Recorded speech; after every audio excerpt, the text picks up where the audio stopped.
Everybody, welcome to Rana's Radar. I'm here at the Starboard Custom Car Show here in Tulsa, Oklahoma. There is so many beautiful cars, beautiful builds. The Impala's caught my attention, and I'm happy to hear that we've got some of the builders here. So let's find out exactly what's going on. Hey there, you three. How's it going? Well, it's good. Good. So please introduce yourselves and then tell us exactly what you've got behind you. Okay, I am James Mann, the owner of the car. I'm Kevin Umside. I've helped with building and the wiring of the car.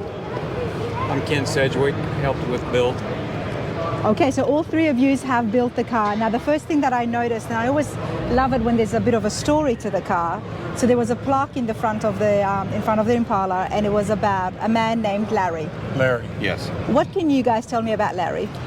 Well, Larry's been a friend of mine since probably about the mid-'80s. The first thing we did was an old Honda motorcycle together. He had painted the tanks, and that's where we became friends. And it just took off from there. He's an avid car builder and a car shower, so we would run the car circuits all the time when we were younger. And then we started to working together more and more. He used to paint out of one of our paint rooms. And then we started on this one about 15, 17 years ago. Well, James, you were telling me before when the camera wasn't on that you have a construction company. I do. And you would paint the machines or parts of the machines. Yeah. And Larry came to you and said he needed to use your paint booth. Yeah. So we had a paint room in one of our buildings so we could paint our equipment in our trucks. And then Larry wanted to start painting for himself. Was this the beginning before he started to become and do all the building himself? Yeah, he's already did that. Okay. Yeah, on the side. So then he moved to our paint room, and that's when he started doing all the kind of high-end builds and all that stuff. And yeah. how long was he using the paint facility for? Oh, good 20 plus years. 20 plus years. Yeah, he's seen a bunch of cars come in and out of that room. So it's a good long friendship that you guys had. Yes, and this is one of the last cars that he probably painted and helped us finish. So we brought it to the show because he is friends with the Starboard family. And where is Larry today? He has passed. I'm sorry to hear that. I'm sorry? I'm sorry to hear that. Yes, yeah, he had passed about 10 weeks ago. Okay. Yeah. It's still very fresh. But you guys have got the Impala here in memory of him. Yes. So let's have a look behind you. Now, what did you guys start off with? How bad was the condition? When we first bought it, of course, being a convertible, the back end from the rear seat was gone. It's all been replaced. We bought a donor car out of Blair, Oklahoma, and basically cut the back end off of that car and mated it onto this one. And then the quarters and the rockers all been replaced. So it's a full frame off restoration you guys did? Yeah, full frame off. The frame has been gone through and powder coated. Mm-hmm. Basically, it's the stock build. We wanted to keep it stock, but just make it as clean and as pristine as we can make it, right? If nice. General Motors are going to upgrade this car anyway at this time, that's what we tried to do. This is what you did, but that's why you've honored the body lines of the car. They're still original to 61. Yeah, we didn't change much of nothing. It's basically as it would be. Well, it was a beautiful car to start off with. Yes. Wow, this is brilliant. All right, who's going to tell me about the engine? That'd be Ken. Ken, talk to me. I mean, for starters, the engine bay looks absolutely immaculate. I'm loving the firewall. You haven't smoothed it out, as some people do. Right. You've added some things to it. We just wanted to keep the flavor or what would be appropriate of a stock style. Just clean it up as much as we possibly could. Most of the modifications on the car are in the engine bay. We love the beautiful motor. These W blocks are just so unique. James did not want to cover the engine with an original style 3-deuce air cleaner, so we built a custom air cleaner out of 4 or 5 other air cleaners.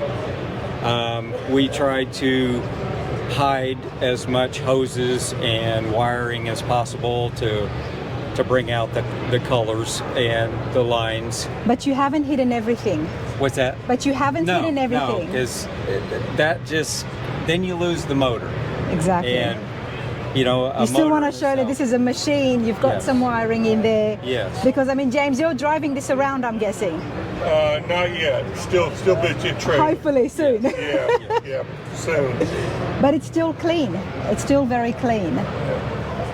And there's a lot of unique features that we added to this motor. Ken here built the alternator bracket and the AC bracket. Traditionally, they would set up here like this, up over the valve cover, and we didn't need that or want that, so he built these brackets, and we recessed that down alongside the motor, so it's not what you predominantly see when you open the hood. We wanted the air breather and then the valve covers to be the centerpiece of the engine. Wow. So these are one-off made. The brackets, you can see them in there. If you And can you make these yourself now? Let's get into a little bit of the thought processes that was going through your mind. What led you to do that? Well, and what was the main reason for it? We didn't want to use aftermarket parts, cookie cutter. but to be able to lower and get everything out of the way, we took plate steel, cut the plate steel, and did all the geometry, got them laid down. It was a difficult process, but we wanted it to look like original, so we painted them to look like cast brackets. You get your flashlight. As you can see, it all looks like it's cast, and then we also stamped GM in them with a part number. Oh, really? That's awesome. Yeah. So. Wow. Yeah. We rerouted all. And that's the kind of stuff. Sorry to interrupt you. You're going to have people, you know, scratching their head. If someone comes in, puts a torch on it, and be like, "What's going on? Did GM actually make those brackets?" Exactly. It's a lot of little things that make this car. Absolutely. Go on, Kenny. Go back to the firewall. We wanted to keep the original lines. We did move the box over because our hoses go up through and they go back in, so they're functional as far as the hoses go. And we moved the battery in the back just because batteries can be unattractive. Did you drop the radiator at all? No, actually, this is all original style. The modifications we did were more up front here. So you raised this? Yes. Okay. Originally, one side would taper down. This side would taper down. We wanted a uniform look, so we did a lot of altering to the core support, and then sometimes they're unattractive here, so we built the panels here. We built custom panels to cover the signal lights. Nice. Such fine details, which is why it's adding to the nice clean finish look that we've got here.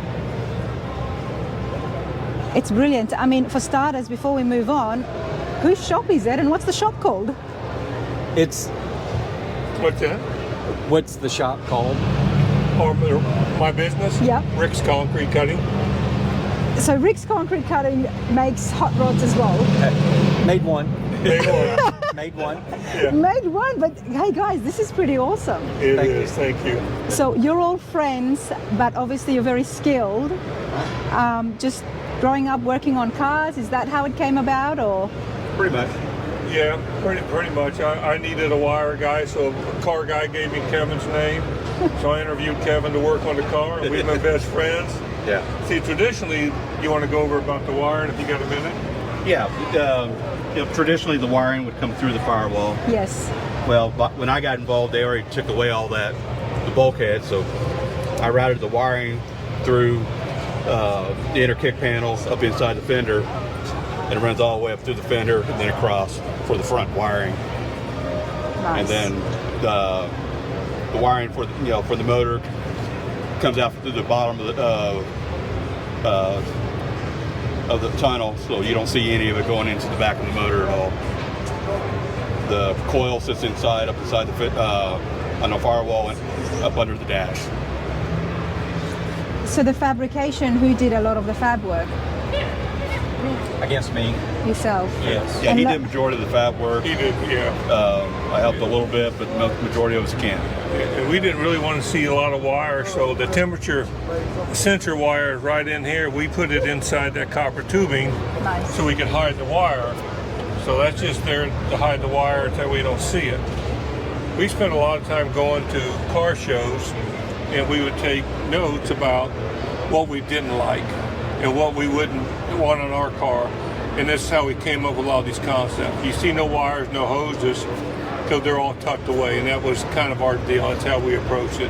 One of the things, every time you look at a motor, these, like I said, these things were right up here, the AC and the alternator, and we didn't want that. And one other unique thing that Kent came up with is, traditionally when you look at a Chevy motor, there's a bracket that comes across the alternator that you tighten it, right? Yep.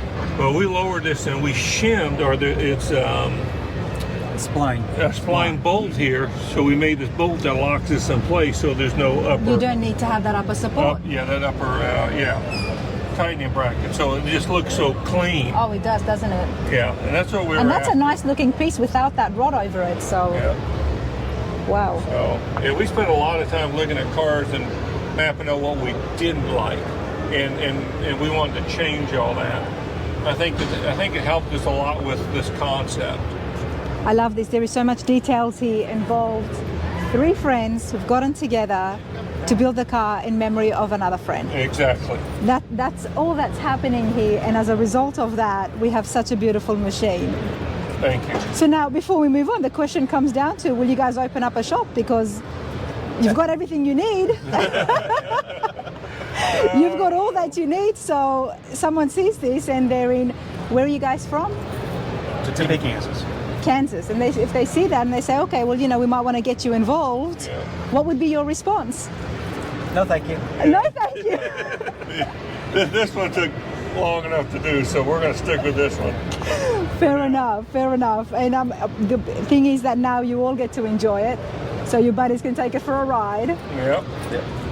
Everyone's nodding their head, including James as well, so it's on film. Yeah, we're going to drop the convertible tomorrow. Convertible top, and show the top down tomorrow. Okay, Yeah, so we're going to come back. It's a beautiful car with the top down. So, well, tell me about the hood hinges. The color. You really want to know? I actually, look, these days you guys would have noticed that I am getting a little bit fascinated with the hood hinges because people are making their special custom hinges, and there's a lot going on. But yours is a completely different color. Now, I haven't seen the interiors yet, but I don't see any accent color of gold. So where did this come from? Well, these were some original style hinges that were never installed. You could call them new old stock. But the reason they were old stock is the finish was really starting to wear off of them. And we wanted to play with, and I told James, I said, you know what, let me see what I can do. I mixed up some clear coat and I just dumped gold pearl into it, and it just clear coated them. And I was just playing around, but we put them on there and we're like, that might work. It looks good. And so we're not too far from the stock look, but we just liked them. It pops. Yes. It just pops. Thank you. It got me asking about it. Huh? So. Very glad you did. Very glad you did. All right, let's move down here now. So the body line's all the same, not much customizations there. I would like to point out, originally, Yep. this trim would have been 3 pieces. 1, 2, 3. We eliminated the joint that's normally Hold the mic here. up. You I'm eliminated the joints? We eliminated the joint that was normally here. Uh-huh. And we did some back there also. So Towards the originally back. this was 3 pieces, The door had 3 pieces on it. even though there isn't a middle trim here. Correct. So how did the 3? I'm guessing that would have been 1 piece. If we and go then 2 back and 3? here,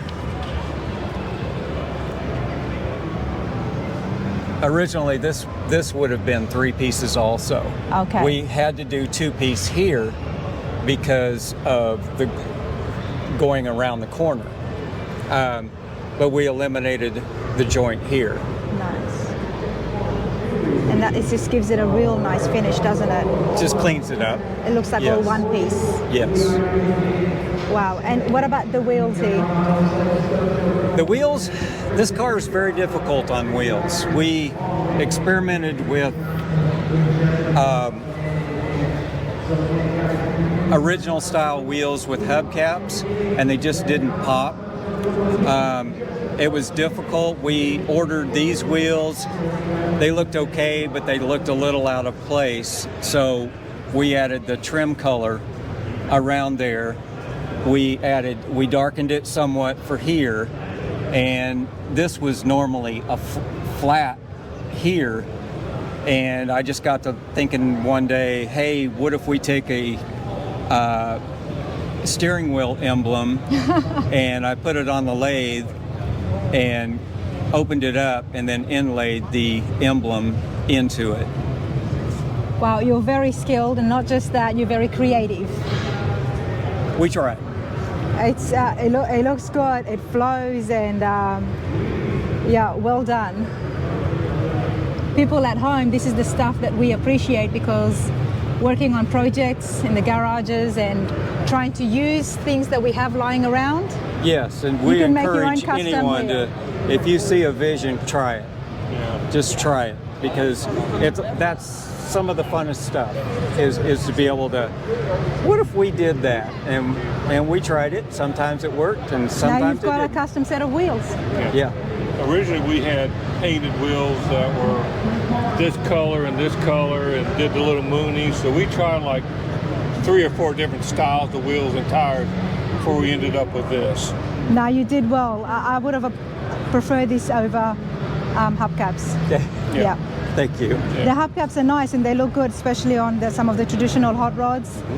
But with something like this in the stands it needed to have a bit more chrome, in my opinion at least. Why don't you take her back and show her? Some of the simple things that we did, this is a 1-piece California bumper, but originally you could look down behind it and you could see the ground.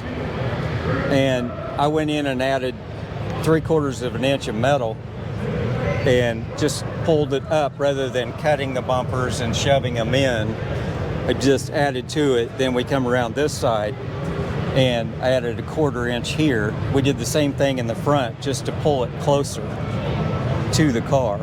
I just hope my camera picks up the work and craftsmanship here, everybody, because there's not a line to be seen.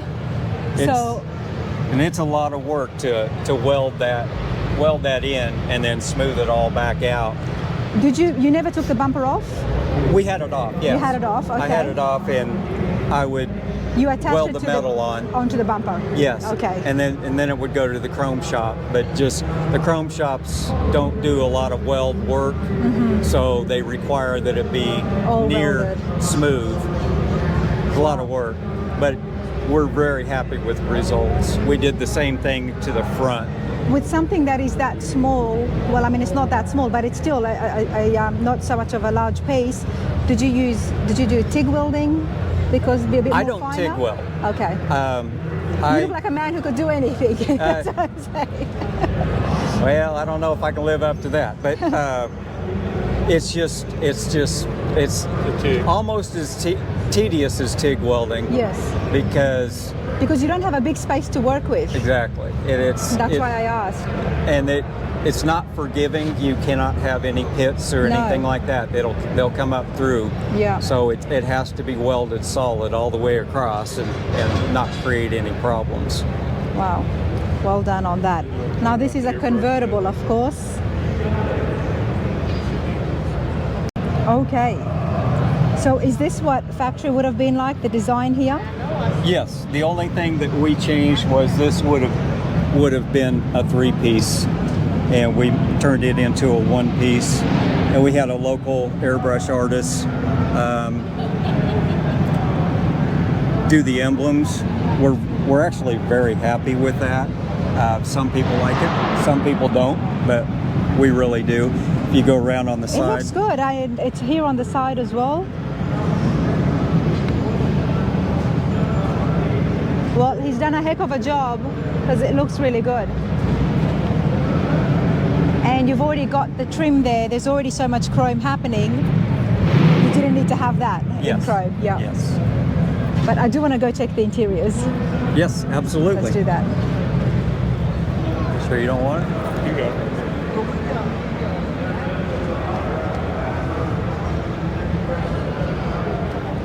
All right, let's start here. Wow.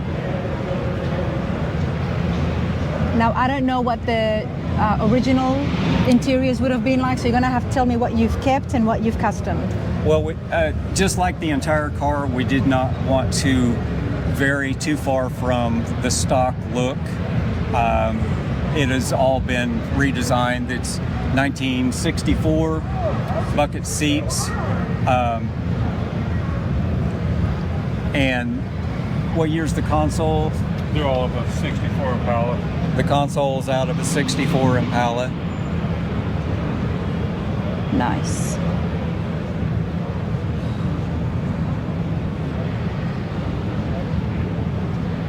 Did you guys do the interiors? We had it done All right, thank goodness. in Wichita, Kansas by... Because I thought if you guys had done the interiors as well, then... No, we know when to step back. So Scott Downey and O Street did the interior right out of Wichita.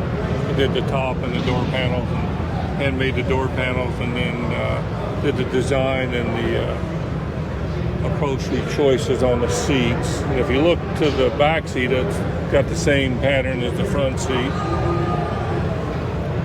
Oh yeah. But this would, so we didn't vary much from the original Impala mindset. Oh, it's beautiful. And you want to tell about the steering wheel? Tell me about the steering wheel. It is a reproduction 59 steering wheel, but as tall as James is, his knees needed a smaller steering wheel. They're cheaply made, so it took quite a bit of work, but we had an artist in Topeka add the center prism tape, and then we added the it's actually what year's that Impala 58. emblem? Is 58 And it's the same one you've carried over to the wheels Yes. as well. yes. Wow. And the goal was to stay close to stock. Yeah. Let's turn this light off so I don't blind you guys. Wow, well, it's a heck of a car, you three. What's the plans? Do you plan to travel around and inspire other people at car shows like you guys got inspired? I think so. Next month we're going to Omaha, Nebraska, the World of Wheels. Okay. And then I think our big show is going to be Good Guys in Columbus, Ohio. Okay, well, Yeah, so we're in the process of trying to get registered and get our car presented, because you have to present your car to get into the... and you have to register quite early as well. Yeah, there's 6,500 to 8,000 cars in that show. Okay, well. Probably the granddaddy in the Midwest. And do you guys travel down south to any of the other shows, or? Right now we're just staying with them three. We'll discuss it here. Think about maybe going to SEMA. Okay. Well, before SEMA, we've got the Triple Crown of Rodding in Nashville. And do you guys know about that show? It's I don't. look into it. Look Yeah, into it's it. our first true show, so we've been to a lot. This is the Yeah. first time we've participated in it. Okay. Well, the awesome thing is that now on my channel, you'll be able to find a lot of these shows. You'll be able to find the shows on my channel. Oh, there you go. That's a good idea. So you can see the vibe, the atmosphere, the caliber of cars and the standards that there is. So, and then you can plan out your summer. Yeah. And our goal is continue to upgrade the car. Now that we've been here and see what's around us, we'll go back and make changes and upgrade. To this? Yeah, crazy cars. Subtle changes. Yeah, no, It subtle looks changes. beautiful. Yeah, thank you. But there's some things we'd like to upgrade, and we'll continue to work on that. Okay. So, push the level of the car a little higher, I guess. Well, maybe the next time I see you, I will be able to see those changes. Yep. Super. Thank you so much, you three. Thank Appreciate you. it.